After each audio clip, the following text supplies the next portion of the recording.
Namo tassa bhagavato arahato sama sambuddhassa. Namo tassa bhagavato arahato sama sambuddhassa. Namo tassa bhagavato arahato sama sambuddhassa. Buddhang dhammang sanghang namassami.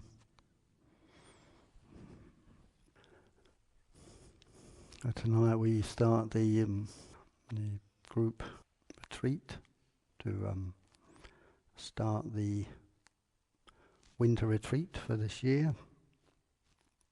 And so this group meditation retreat will carry on till the 18th, I think. So from the 7th to the 18th. So it's a time for us to wind down.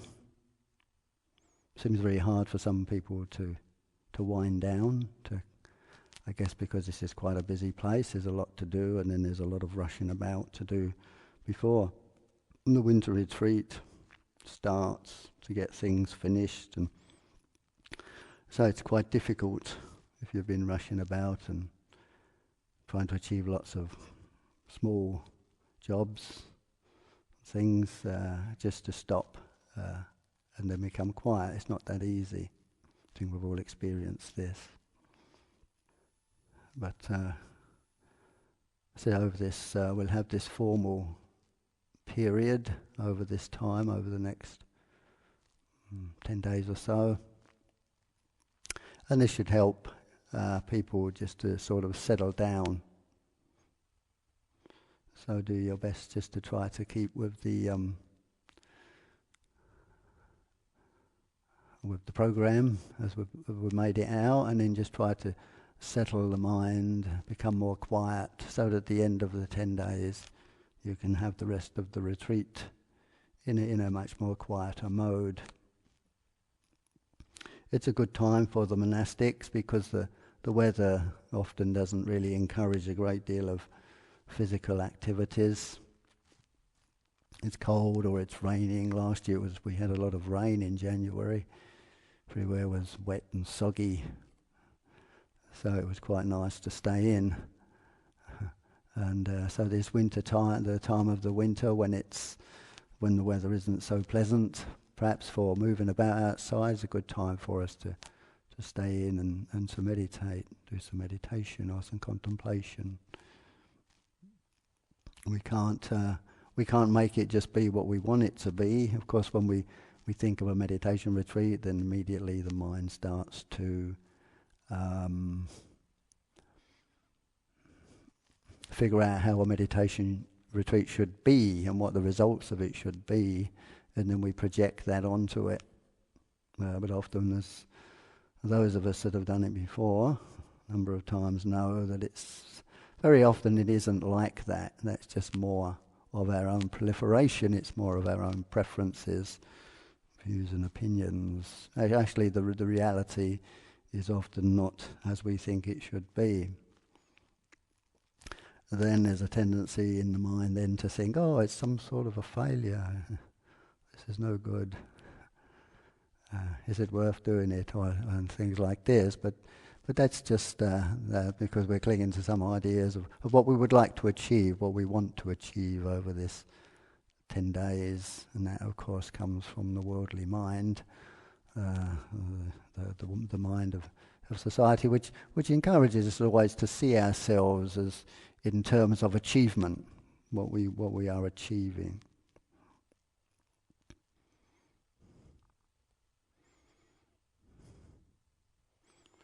So it's, being as I'm the senior monk here, not by choice, but by, not quite sure how I managed to get to be the senior monk here actually, for this winter retreat. But it's interesting to see, a lot of people seem to think that it's my winter retreat and everything that happens is either my fault or it's my desire for it to happen, if I have some sort of ambition. Actually, I'm just another monk that's living who happens to be the senior monk, and therefore but will have certain duties and certain commitments to fulfill, but just doing the winter retreat with everybody else. It's not my winter retreat, no more than it's anyone else's. It's all of our winter retreats. And what we make of it is, of course, up to ourselves. We can all help each other because we all have different skills and we all have different abilities. And so we can all help each other, really, during the winter retreat. Obviously, some people will have some more duties than others, but that's okay. But if we take it, we tend to take everything on such a personal level, on such an ambitious level, on such an achieving level. And if we take ownership, or it becomes my responsibility, or this sort of thing. But often then this is what leads us into these ideas of having failed, or not achieving what we want to achieve, or there's something wrong. But actually, the winter retreat itself will just be what it is. And I've done a few winter retreats here, not as many as some of you, but I've always noticed that they're never at the end of it. When I look back at it, it's never been what I thought it was going to be at the beginning. It's always very, very different. And if I was to hold to any idea of what that it should be like this, and I should achieve that, and I should get that, and I should be like this at the end of it, namely enlightened, then it's always been very disappointing. So I try not to hold to those ideas anymore. Nonetheless, whether it's going to be what we want it to be or not, it doesn't really matter too much. What matters is that we bring ourselves into the present moment, and we use the time that we've got to our own advantage, and we use it in the best way we can to advance in our life as monks and nuns, lay people, interested in developing the spiritual life more than the worldly life, more than the ordinary life of things, more than just the ordinary way, calculated way of living, but it's more the renunciant way of letting things be and just responding to the moment. This is the way to live, really, in the monastery, responding to whatever the moment brings for us, whether it's the moment of relationships, whether it's the moment of retreats, the moment of work, is to respond in the way that leads us to this place of liberation, where we can just let go of those attachments. Often it's in things, extreme things. So you can say a retreat time for many people is quite extreme because they find it quite difficult to be on their own. Meditation isn't so easy, and then there's lots of time just to watch, to be aware of the mind playing its tricks. And so for some people, a time of retreat, it can be seen as an extreme time. It's in extreme times that actually show us what are the strong tendencies, mental tendencies. But of course we want to use this next 10 days. The idea of this 10 days is that we have specific sitting times. We come and sit together, supporting each other in this way. So just as in all endeavours in the human realm, it brings in these two factors of community and individuality. Because let's face it, when we sit down and close our eyes, then it's totally individual. What's going on in your mind, I don't know. I only know what's going on in my mind. I only know what my meditation is like. I don't know what yours is like. So then I have to look after that. I have to take responsibility for that. I have to take responsibility for my practice in that way. I have to take responsibility for my own liberation, if that's going to be. And each individual meditation is my responsibility to make the best of that time, to meditate in the best way I can. That's not on an individual level, so I have to look to that to see what is good for me, what is best for me on those terms. But then when we have a retreat time like this, then we do come and sit together. We say, okay, at certain times we will all come to the hall and meditate, or at certain times we will all come to the hall and do chanting. Certain times we'll do sitting, certain times we'll have a meal, certain times we'll have walking meditation, and then it becomes, the communal element then becomes obvious to us. So we all say, we make a commitment then to, yes, okay, we'll all do it together, so we'll all meditate, instead of meditating separately in our rooms or wherever we meditate. Yes, okay, we'll all come to the sala and we'll meditate at this time for 3/4 of an hour together. So when we do that, then it's a way of supporting each other, and this is the communal aspect of our life. We have this individual aspect where we have to take responsibility for our own practice on that level, and then we have a communal responsibility of helping each other. And of course, the way that we help each other is by coming together at the right times, partying at the right times, and doing our best just to keep the silence and to keep to the routines that we have designated that we'd like to do for these next 10 days. And of course, on an individual level, we're all different, and so some people find meditation quite easy to do. Some people find contemplation easy to do, and some people find meditation, contemplation, anything where they have to sit and watch the mind or put forth an effort to still or quiet the mind or just watch. They find that quite difficult. It's not a pleasant experience for them to do. So we are all very different on that level. So again, it becomes our own responsibility then to find a way on the individual level of how to use this time that is best for us, so that we gain some useful aspects of our practice from this time. So some people might experience nice, peaceful, deep meditation, some people won't, but that's just the way things are for us. So we're having each day we have the morning puja starting at 5, and it would be good if everyone can come at 5 to start the puja. 5 o'clock's not a popular time in the morning, especially on a cold winter's morning. And I guess that all becomes part of the practice, doesn't it? Is actually to get ourselves up and to get out into the cold and to come to the sala. This all becomes part of our determination and our commitment, really. If we don't do it for ourselves, then we do it to be part of the group. So we can use this individual and the communal aspects to encourage ourselves. And then after breakfast, we have the meeting at 8:30, doing 3/4 of an hour sit-in, 3/4 of an hour walking. I like to do walking meditation. Then 3/4 of an hour sit-in, and then the meal time. And it's good to remember also in this time that the meal time is also a meditation for us. Actually, meal times are always supposed to be meditation for monastics, but as we all know, they're very often not. But still, in this maybe in this 10 time, we can make a little bit of effort to make our meal times a little bit more meditative, quiet, and just spending the time watching the mind instead of wagging the tongue.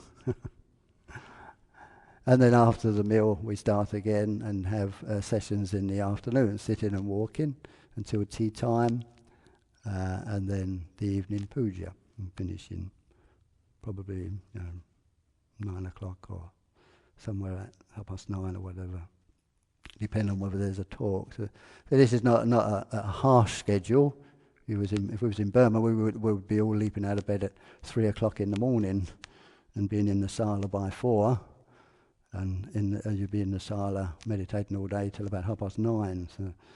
So this is quite gentle compared to a lot of places. So this is, but it's good for us to reflect on this, to recognise that as part of our practice there is this individual effort, individual responsibility, but there's also our responsibility and our effort for the community, helping each other. With the meditation then, starting in the morning meditation. Some people find morning meditation good. We call them morning people. and some people find morning meditation dreadful. We call them evening people. But whether you're a morning person or an evening person, this is we have to find a way. This is a secret of meditation. Is to find our skillful means and finding a way that we can use all meditation sessions, whether they're comfortable for us or not, a way of using them for our own advantage on the level. So ways we can use meditation times. Say in the morning, if you find that you're a drowsy sort of person, and that say watching the breath or the doing Lumpur's sound of silence is quite a sort of meditation that tends to make you feel even more sleepy. With the breath it's a very refined and quiet sort of meditation, and if you're a sleepy person in the morning, you watch the breath, that's called disaster actually, because you're bound to fall asleep. So you can use maybe other forms of where we can actually use the mind, using thought. People sometimes forget that in Buddhist meditation there is also a place for the thinking process as well, where you can use meditation times for using the mind for reflection on wholesome objects. As we know in our chanting book, we have these reflections at the end of the evening chanting. We have these reflections on metta, reflections on well-being, reflections on the 32 parts, reflections on the aging, the dying process, the process of karma. And so we can use these as meditations, using the mind, using thought, bringing thoughts to mind that are productive to letting go, productive to calming the mind. So don't forget that if you do, especially in the mornings, if you do have a tendency to be drowsy, try to use some of these reflective processes to awaken the mind and to bring thoughts into the mind that will lead the mind towards a more renunciant approach, especially the metta, going through the Metta Sutta, or the chanted on may I abode in well-being, the universal well-being. These, if you don't know those chants, sometimes if meditation is really difficult, if you are sleepy, then to use that time to actually practice those chants, because they have very good and wholesome concepts in them, leading us to a sense of renunciation, a sense of letting go, a sense of developing wholesome states of mind that can lead us to liberation. And so you can use these meditation times if you find that the mind isn't really, say, wanting to stay with a refined object. You can use these meditation times to quietly go through these chants and to learn them by heart, so that you can have them at your use during the day. And once you learn some of these chants, say the Metta Sutta, or the chant on well-being, or the sharing of blessings, you can use them at any time of the day, wherever you are. When you leave, and when you're outside, you can go through them in your mind, using them in situations, instead of the mind proliferating on difficulties of life or people, or just rambling. You can begin to use these reflections as a way of holding the mind in place, holding the mind in a contemplative mood at all times. So this, although these times that we have, designated times, are for meditation, formal meditation, you can also use them for this way of contemplating purpose, using these reflections. That's what they're for. If you look at these reflections in the chanting book, you'll find some of them very useful.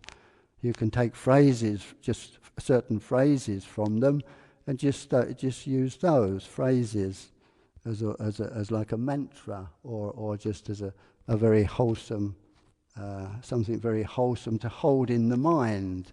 And that's also a type of meditation. just holding a wholesome phrase, something say from the Metta Sutta or whatever, and just holding that and just repeating it in the mind, and then the mind drifts off just like it does in all meditation, and it's rambling thoughts, and then just bringing it back to that phrase. That helps to keep the mind alive. It helps to bring energy to the mind, whereas watching the breath often doesn't. It often goes to the opposite way and tends to dull the mind or bring the mind to sleepiness. So sometimes in the morning, if you do have a tendency to be a sort of a sleepy peepee sort of person, don't forget to use thought, contemplative thought, to awaken the mind, to hold the mind on a subject or an object that is wholesome, leading to the development of wholesome qualities. The meditation period, we do it, of course we do it silently. It doesn't only mean just stilling the mind and making the mind blank or making the mind quiet. We can do that. If that is working for us, that's also very good. Watching the breath, listening to the sound of silence. This will still the mind, and then when the mind goes off, we notice, oh, we're not with the breath anymore, or not with the sound of silence. So then we can bring it back. We notice that it mirrors the thoughts that we get into, the rambling thoughts that we get into. Suddenly mirrors that we're not with the sound of silence. We see, oh, the sound of silence is missing. So then we go back to it. So it's like a mirror. This is a way of stilling the mind until the mind just settles down, just simply to watch the meditation object, and then becomes very quiet and tranquil.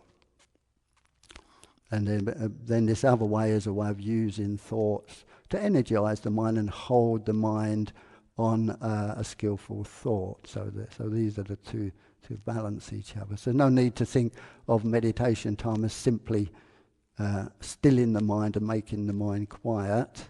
You have to look at the conditions as they are. It might be nice to sit down for an hour and have a nice peaceful mind.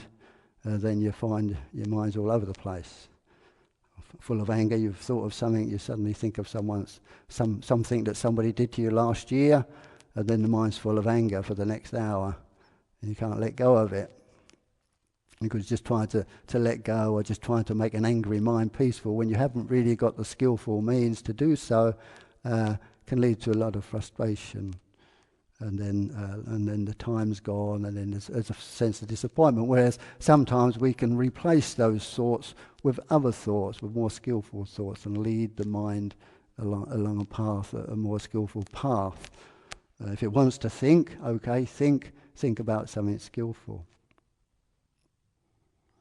Walking meditation is also a good form of meditation. Obviously, we use them in this tradition that this monastery comes from, the old Thai forest tradition.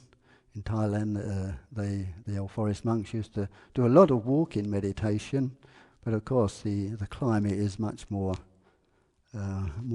user-friendly as regards to walking meditation. Here, this very cold, I find doing walking meditation in this very cold climate is not particularly useful to me. My body doesn't like the cold very much. But we do use the walking meditation to alternate with the sitting. So if we're not used to sitting, then sitting, the back can become uncomfortable, the legs can hurt, and also we become drowsy. So to go outside and do some walking meditation is a very good alternative. It brings energy to the body, and also it can waken up the mind a bit if we have become sleepy. But in the walking meditation also we can use that time if we're finding holding, say, the mind just on the footsteps or just on one point like that. We can also use that time for going through learning chanting or learning some skillful phrases that we can use, repeat in a mind, more like a contemplative process.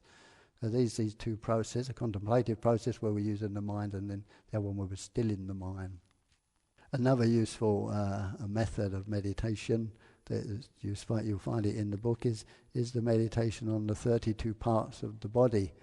This is quite interesting meditation. It's breaking down the body into its bits and parts. we see ourselves as a man or a woman or young or old or whatever.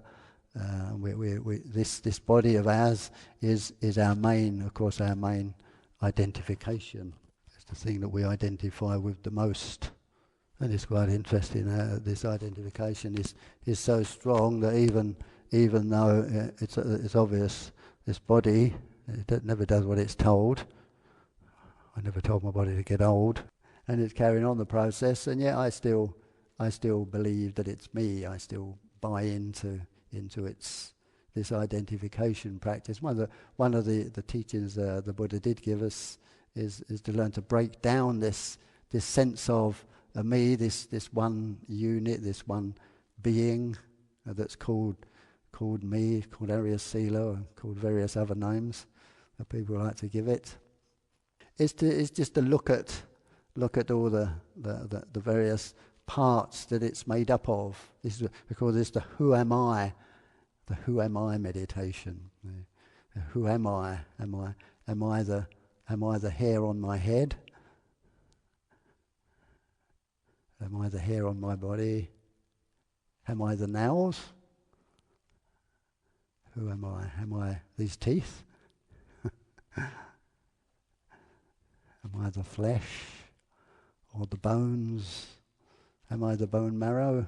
Well, all of these things are all part of the body, all that we identify with, especially the first five. When we look in the mirror, or we look down at ourselves, or we look at each other, what we actually see is just the first five parts: the head, hair, body, hair, nails, teeth, and skin. Then we give that a name, and then we delude ourselves that that's what we are, and that's what each one of us is. And the Buddha said, well, one way you can break down this sense of identification, this sense of attachment, is to actually look at it as it really is, all bits and pieces. Some of the parts we like to own. If you've got nice pearly teeth, you like to smile, let everybody see your nice white teeth. If you've got nice blue eyes, you like people to look and see that you've got nice blue eyes. If you've got nice blonde hair or nice shiny black hair, you're happy to let people see that and identify with you of that, and that's what we like to be identified with. But we don't want anyone to see our liver. And not too many people see our hearts or our lungs. You have such beautiful lungs. Or our stomach, intestines, or our bowel. These are the things actually that we tend not to think about, or we wouldn't want anyone to see them or identify us as them. But they play as much a part of us as the lovely blonde hair and the beautiful blue eyes do. We need all of them to be what we are, and most of them we don't even see. We don't even want to see. We certainly don't want to see each other's. We don't even want to see our own. And so this way of asking us, well, who really am I? What am I? Who am I? Who is this identification that I have with this form? How real is that identification? Because if you think about it in the Buddha's teachings, what are we looking for? We're really having a looking for. We're trying to have an insight into reality, not into delusion. Mostly our insights are into delusion. If you look at the world's a very deluded place, isn't it? The society in general is incredibly deluded. Deluded society. The values that we give to things in society, those things, those aspects that society gives so much value to are really very superficial. If you look at the clothes industry or the fashion industry, the cosmetics industry, the entertainment industry, how long do these things really last? They only last a short time, and then they're just thrown on the scrap heap. Or you have to keep on repeating them over and over again, because actually they have no reality. They're just superficial things. And yet these are the values of society. Society doesn't really, in general, tend to look for that which is real. It tends to look for that which maybe satisfies us for a very short time, which is why it has to keep on repeating itself. So, but when we come to the spiritual life, it's more, we're looking for something, to an insight more into that which is real, into the reality of things. What is the reality of things? The impermanent nature of things. This aspect of anatta, not self. It's there. When we say it's not self or it's impermanent, it doesn't mean to say it doesn't exist. It's there, but if we look into it, we see, well, it's not really what it seems to be. So this form, this body, this form, which I call me, or Arya Silo, or whatever else I like to call it, or anyone else wants to call it, doesn't really matter. Actually, it's not even a form. It's lots and lots of things all hopefully working well together. When they stop working well together, then I say I'm sick, I'm ill. But actually, there isn't any I'm there, really, is there? It's just that something isn't working well.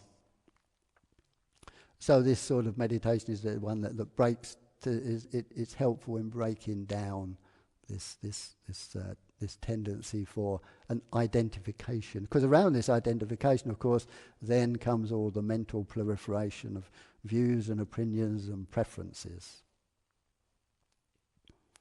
And this is where we begin to create a lot of suffering, a lot of dukkha, a lot of problems for ourselves. So these things are very much, they're interrelated. The physical and then the mental proliferation are very, very much related, and it's where we create all the difficulties is here. So with the Buddha, sometimes he points in our practice to the mind, watching the mind in the meditation, looking at the mind, looking at the way the mind proliferates, and how the self is created, how we create this self-view that we have that is so strong. And then other times he points to the physical side and says, look at that. Because actually, when we look at the physical side or the mental side, what we find is that they're always an aggregate. That there isn't just a thing there, called Arya Sila or whatever, but there is always an aggregate or a group of things working together. So this meditation on 32 parts, then that's also, you can use that as a reflection for the meditation. That's also in the book. If you want to learn those, the monastics, it's always good for the monastics to learn this meditation. That's why we have it as one of the reflections. So it's something else you can use over the 10 days during meditation periods or other times to reflect on this, to reflect on these aspects that make us up. And of course the meditation on the breath, one of the main meditations that we have, because the breath is that which keeps this body alive, all these bodies that we have,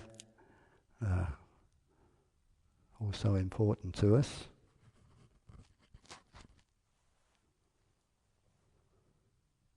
No matter who we are, or how much money we've got, no matter how many Rolls Royces we've got in the garage, or how many expensive coats or shoes or whatever we've got, in the end, this whole body, it just depends on the breath, really, doesn't it? Breath doesn't cost anything, but if you stop breathing, then all your Rolls Royces won't help you, all your bank accounts won't help you. All you need is just that one breath, and you can keep going. But without the breath, then everything dies, doesn't it? Everything, the body dies and everything is gone. So actually it's a very important factor of our life, just this breath, watching the breath becomes, and it's like watching our life, watching the process of living. And because it's so repetitious, it comes and goes all the time, we have to breathe, we can't stop for a very short period, matter of seconds really, and then we have to breathe again. So it's a process that goes on, and it's not something we have to do actually. If we just leave it and just watch, the body knows how to breathe. So the whole process then, the whole energy, the whole effort then becomes a process of watching, putting in the effort into developing this ability to watch, what we call mindfulness, sati, or paying attention. Sometimes we get this idea that we have to do something with the breath or breathe in a certain way, or that we actually are sort of doing the breathing. But actually, if we let go of doing the breathing and just put the attention on doing the watching, the body will just breathe itself. It knows how to do it. It's been doing it for long enough. And this is what the Buddha's pointing to with this meditation, is just watching, observing, developing the ability to watch, developing the ability just to sit and observe using the breath, allowing the body to breathe, the breath to come, to flow, in breath, out breath, and then the effort then is just holding the attention on it. And of course, the breath isn't a very exciting meditation. It doesn't excite the mind very much. It doesn't excite my mind. And so it's very easy then for the mind to become distracted and go off into thinking, and that is what we do. That's what happens to us as human beings, especially when we start meditation, using a not particularly interesting object. The mind goes off to seek its fantasies. Now, this is one of the interesting things about doing this type of meditation, is we begin to observe what our obsessions are actually. Most people don't really understand, don't really see or really understand just how sort of silly their minds are. But when we start to do meditation, especially on a thing like the breath or the sound of silence, these things that are just there, we don't have to do anything to make it happen. But then we can begin to see the obsessions that our mind goes into, because our minds go off into them. There's not a great deal to hold it with the breath, so it goes off into its fantasies, its states of anger or lusts or desires, or wherever it's used to going to. So we can get quite a good insight into the way that we have allowed our mind to go, how we've actually trained our mind over the years, what we've trained it to dwell on. And often those things that we dwell on are not particularly wholesome.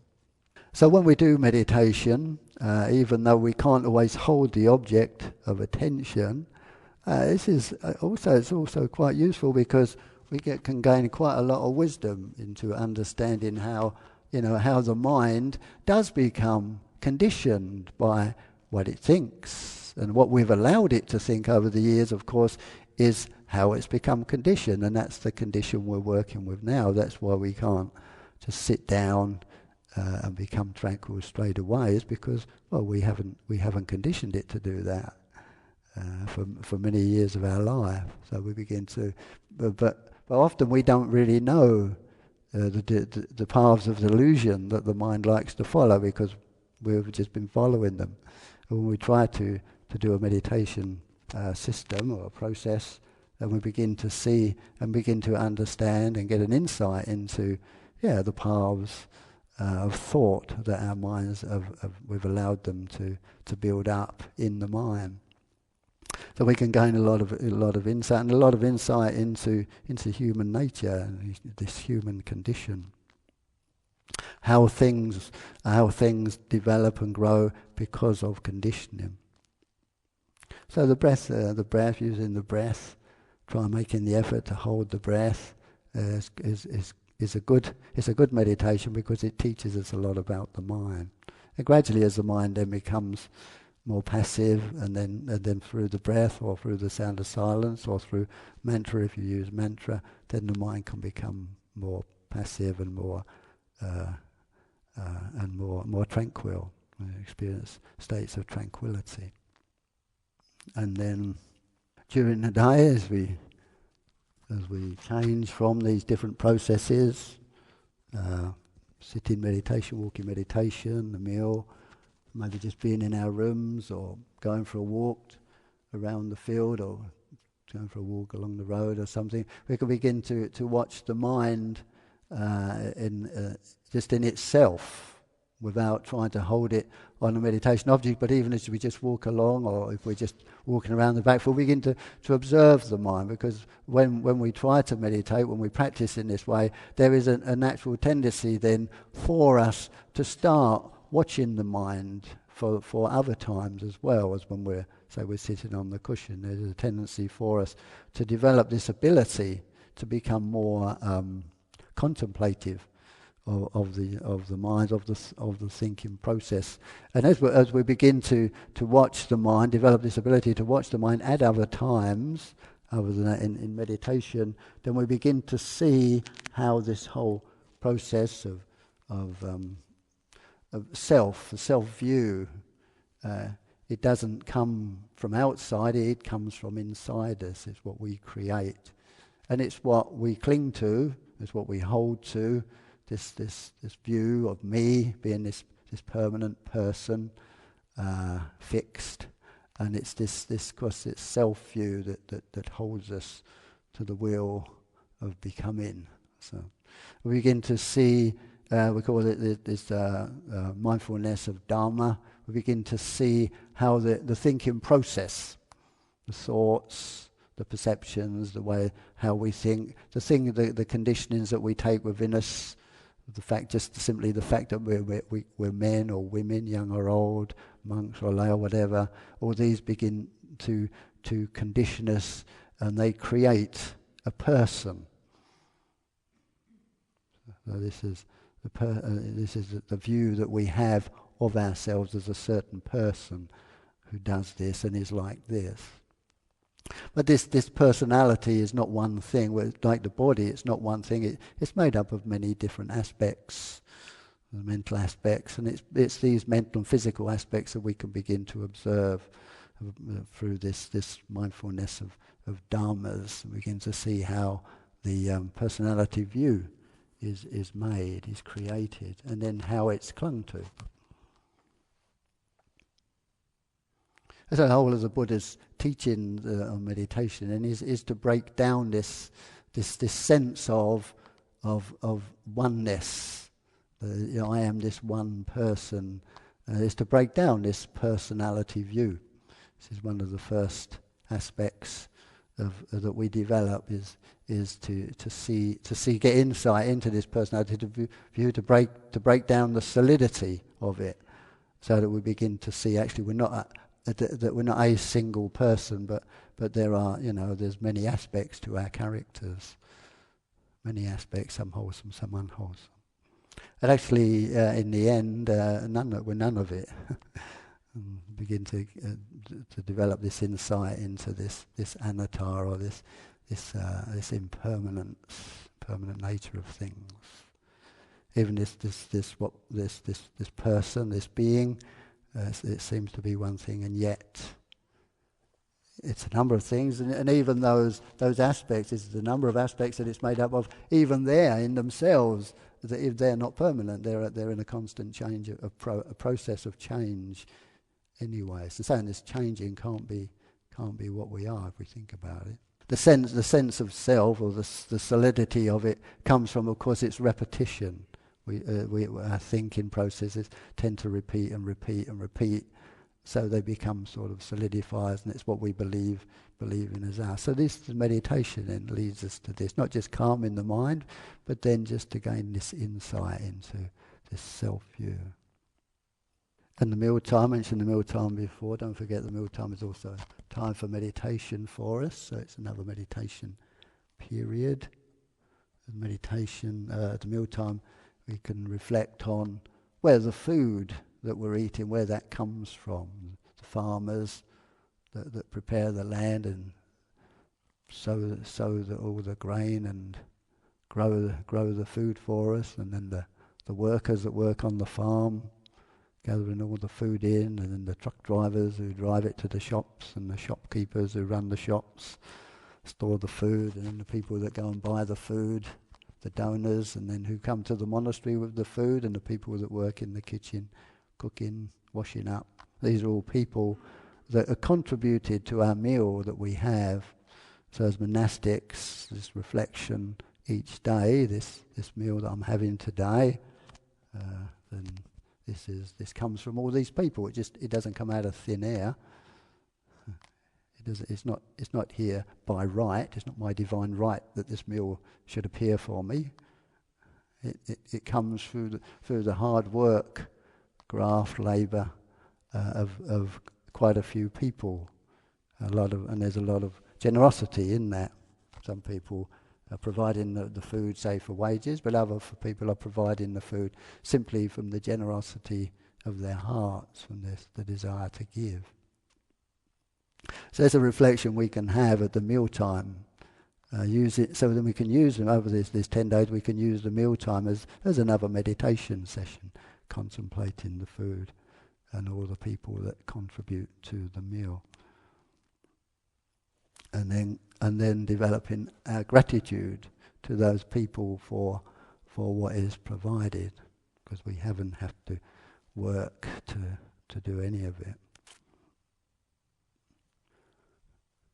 And then put in effort to learn some chanting during this 10 days. We'll probably be chanting some suttas perhaps, or some other chants that we can start to learn for the winter retreat this year, for the winter retreat. Usually at the winter retreat time, we start to learn some of the chants, maybe that we don't do so much during the year.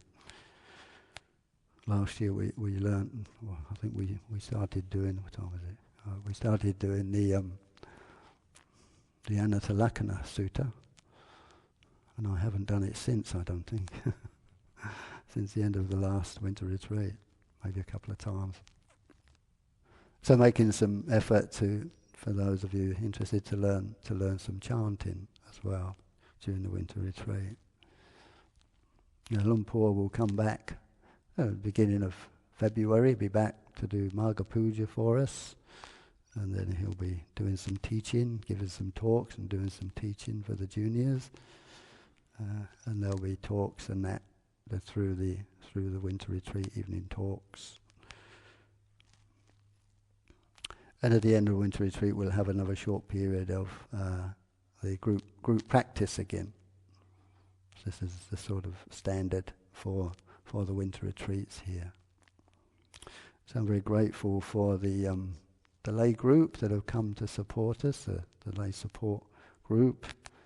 Doing a lot and take away a lot of the responsibility for running the monastery away from the monks and the nuns and the garikas and the novices, and then this allows us this space, this time for this more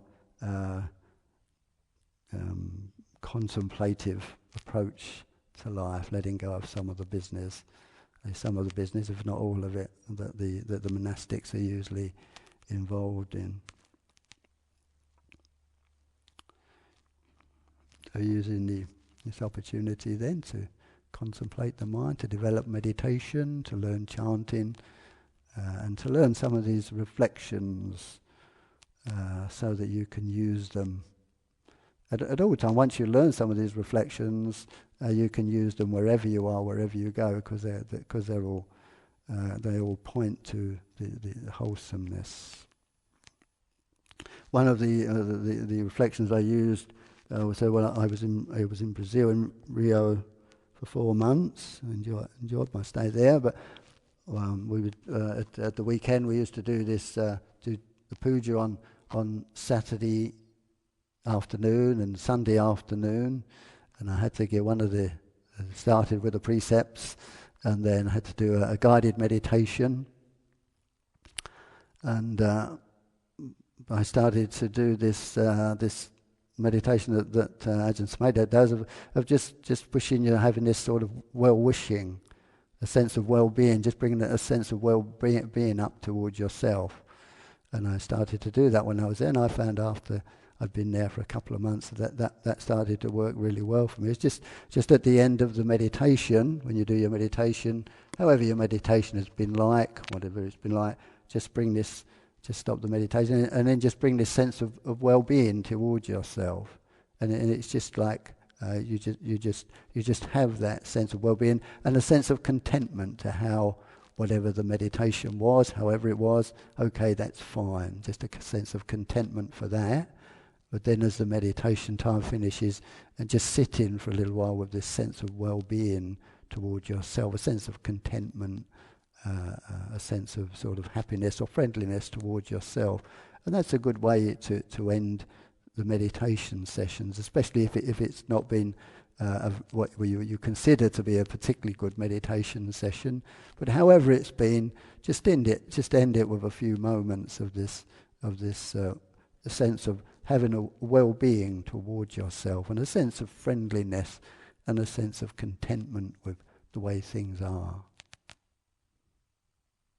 So I hope everyone that's here has a good winter retreat. I'll take the opportunity to say that. I hope you all have a good winter retreat, enjoy your winter retreat, and find this winter retreat very useful for yourselves and in your practice. And that goes, of course, for the lay people as well, or the lay group that's here. I hope you enjoy the time that you spend here with us in this winter retreat, and that you find it a very useful and pleasant time. Just like to express my gratitude for the fact that the lay people do come here and are willing to help to run the monastery and give us this space, this time over this next 3 months. So that's enough for tonight.